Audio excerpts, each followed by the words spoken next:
Est-ce que tu savais que certaines actions annulent notre prière? Aujourd'hui, on va voir quelles sont ces actions.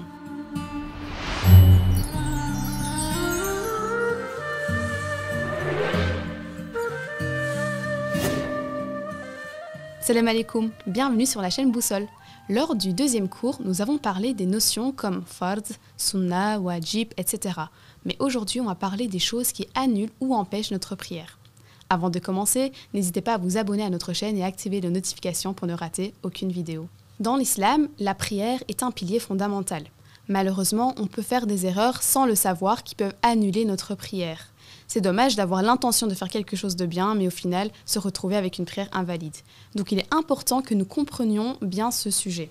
Mais du coup, quelles sont ces choses qui peuvent annuler ou empêcher la prière ?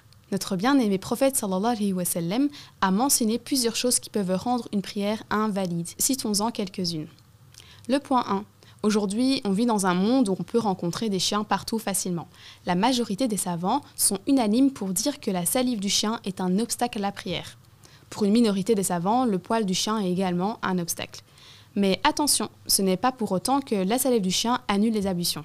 Pour certains d'entre nous, il se pourrait que nous vivions dans des maisons où il y a de l'alcool. Tout ce qui est bière, vin, etc. Cet alcool fait également partie des obstacles à la prière. Nous devons donc faire attention de n'en avoir ni sur nos vêtements, ni sur notre lieu de prière. De nouveau, certains d'entre nous peuvent avoir d'autres animaux à la maison, comme les chats. Nous devons faire également attention à l'urine. Deuxièmement, le vomi, qui est également un obstacle à la prière, sauf quand il s'agit d'un bébé qui prend le lait. Beaucoup d'entre nous utilisent également des parfums ou des déodorants qui contiennent de l'alcool. Donc certaines marques peuvent utiliser de l'alcool qui pourrait rendre ivre celui qui le consomme. Nous devons donc nous renseigner auprès des marques que nous aimons. Cet alcool peut être un obstacle à la prière s'il reste un résidu sur nos vêtements et qui ne se volatise pas. Ensuite, une autre chose à surveiller, ce sont nos vêtements. Pour que la prière soit valide, il faut que nos vêtements couvrent correctement nos zones de pudeur, donc la aura. Pour les hommes, c'est du nombril au genou et pour les femmes, c'est tout le corps, sauf visage et mains, pour certains les pieds.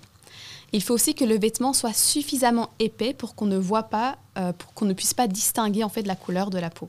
Il y a également le rire pendant la prière. Alors rire pendant la prière va annuler la prière.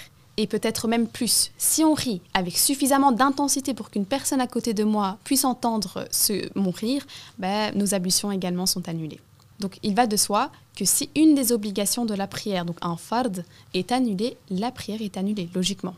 Donc exemple, si on perd nos ablutions parce que nous avons dormi, nous sommes évanouis, etc., on ne peut pas prier. En conclusion, la prière est un acte d'adoration sacré qui demande une pureté absolue, tant dans l'état du corps que celui des vêtements et de notre lieu de prière. Pour garantir que notre prière soit acceptée, il est crucial de rester vigilant sur ces aspects.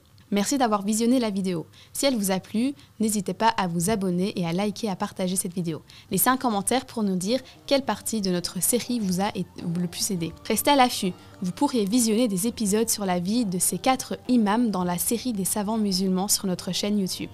Assalamu alaikum wa rahmatullahi wa barakatuh.